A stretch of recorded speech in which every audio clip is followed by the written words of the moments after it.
Hey, what's up? I'm Liz, this is Let's Say DIY, and today I'm going to be talking about a project that I just finished up that I think is really awesome. It's something that I've kind of had in the back of my mind for a while, and to see it be a real thing now is kind of surreal. So I love NeoPixels. You may have noticed just on the channel in general there's a lot of NeoPixel and LED projects. I think they're really fun, and I also think they're really accessible for people to like make a project with, and it's just a fun time for all. But one thing on NeoPixels, like, you can obviously do, like, there's probably thousands, if not millions of different colors you can dial in using the red, green, and blue values. But trying to figure out exactly what color to dial in, that is sometimes a challenge if you want to have a variety. I thought it'd be cool to have a way to see kind of a preview of what your colors are going to be in real life and be able to adjust them on the fly and also see the values. So that's where this comes in, and I call this the Neopixel Dialer.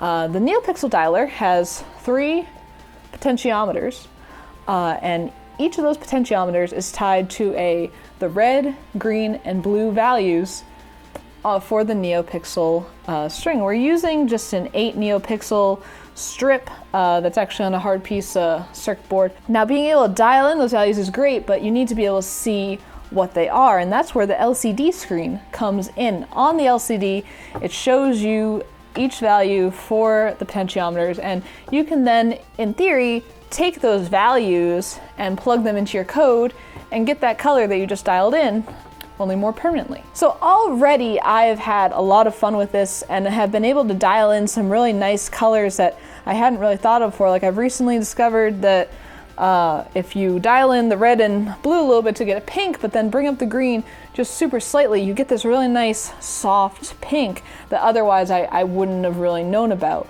And also, like, I mean, in general, pink is one of my favorite colors, so I have been playing with a lot of shades of pinks, but it's also been nice to get different shades of orange and yellow, because those colors can kind of get lost a bit when you are thinking in terms of RGB values. And then a little bit more on the parts in this project. For a board, I'm using a Feather M0 Express, and the code is running in CircuitPython. And I'll have the code available to download, as well as a guide up on Adafruit, so you'll be able to make your own. And I'll talk about the code a little bit more detail in the guide. I find code, in general, it makes more sense written down. If I try to talk about it in the video, I'm gonna get confused and you're gonna get confused, and no one's gonna be very happy. And the circuit is just soldered into a Perma Proto board from Adafruit, one of the breadboard style ones. And that was fun to be able to get to use, because you don't have to think too much about making sure all the circuits connect, because you're just kind of on the breadboard, and the solder points are really nice too. So that's in here along with the Feather, and then of course USB power for the Feather. You could power it on a lithium battery. I left it as USB because I'm gonna have this at my computer when I'm working on programming projects, but you could have this be powered as with the LiPo as well, and since the Feather has the charging port, this would be a really great candidate for that. You may also see these red, green, and blue LEDs here. Those are just some 5mm LEDs that don't change at all, and in fact they aren't even hooked up to the board that's in here. They're just getting power, and they come on whenever there's power to the board. I'm just using those as kind of labels for the different knobs so that I didn't have to write anything in or label anything. The knobs are also labeled for their colors, again, by the actual color on the knob. Adafruit sells red, blue, and white knobs for potentiometers. They don't have green ones though, so I took one of the white ones and just used a Sharpie paint marker to paint in the white so that it's now green, obviously. I think I want to print something that requires a lot of color in PLA and see how the Sharpies do with that. That might be a video coming up in a bit. And speaking of 3D printing, this case is 3D printed. And this case marks kind of a big step for me as far as design, in that it's a snap fit case. I actually just followed right along with a tutorial by the Ruiz brothers from Adafruit. I'll link that video down in the description. It's a great tutorial, and it snap fit on the first print. The tolerances were correct and everything, following along with their guide. So if your printer is tuned and you know what it can handle and you follow that guide, chances are you're going to get a good first fit, which is awesome. The rest of the design, I actually did do test prints for the top and the bottom. And what I did was I just designed the very top part that had all the cutouts for all the different components, and the same thing for the bottom, just to check spacing, make sure everything was going to fit, and just printed super quick with like zero infill and kind of a low resolution, just to make sure everything fit properly. And I'm glad I did, because that's how I discovered that I had the holes for the pots a little bit too small. The LCD I needed to enlarge a little bit, and I also needed to move things around a bit on the base. And so I'm glad I did that, and also didn't wait till I was printing out the whole box, because it saved me a lot of filament and also time for the prints. So if you're still kind of learning how to design like I am, I recommend trying that out if you're trying to do like some very like detailed fittings for parts. The other thing that I 3D printed were these diffusers for the 5mm LEDs, because I'm using the super bright ones. You don't have to. They're just what were in stock when I was ordering the parts for this project. So I actually found the file on Thingiverse, and I'll link it down below.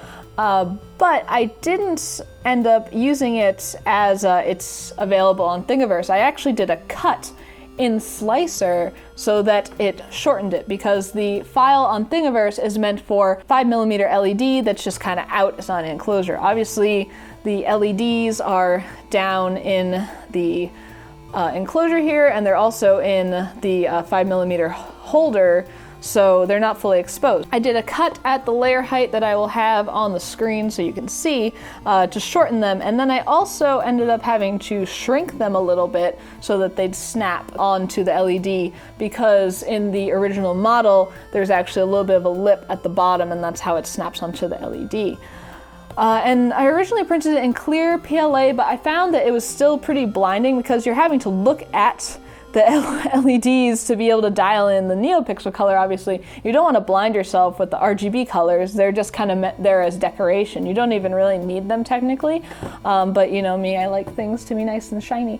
So I actually printed them in white PLA, and I really liked how that diffused. Yeah, play around with that if you do decide to make it, or if you're just diffusing LEDs in general. I think clear PLA has its place for a diffuser. I mean, I use the clear PLA for the GoPro light ring, but the white PLA really worked well here. And that's basically the project. The RGB values read out on the LCD, and they change as you turn the knob, as well as the NeoPixels. So it's all fairly instant. There is a slight delay because the LCD does have to refresh itself, but it's nothing too awful for an application like this, I don't think. And that's basically the project. There's a lot going on because there's the LCD, the NeoPixels, and the pots, but I'm really into it, and also it's really soothing to just kind of dial in different colors, and I find I learn a new kind of color combo that I wasn't totally aware of before every time I play around with it. And I think it's great for dialing in those kind of in-between colors, you know, your teals, your yellows, your oranges, your pinks, your purples, you know, the fun ones. You can really get some exact colors. So if you're doing a lot of NeoPixel projects, or you just like colors in general, this may be a project for you. This was really fun to make, mainly because you're also kind of taking a coding concept and making it a physical real-world object, and I think it makes it a little bit easier to understand kind of what's happening with NeoPixels, with the different RGB values, and how that all works. And it's nice to see that visually represented, and it was kind of a cool exercise as well to see how the colors can be affected in the real world. And I may do other projects where I take coding concepts and make them into a small piece of hardware like this. Let me know if you have any requests for different pieces of code that you'd like to see down in the comments. But I think that's going to do it for this video. As I said, there's going to be a learn guide on this one, which I'm really excited about. And you'll be able to get the code and the files to 3D print and everything like that in that guide. That'll be linked down in the description. But if you like this video, feel free to toss me a thumbs up, leave any questions or comments down below. Thank you for watching. Consider subscribing for more content like this, more RGB LEDs, I'm sure, will always be coming on the channel. And until next time, this has been Blitz City DIY.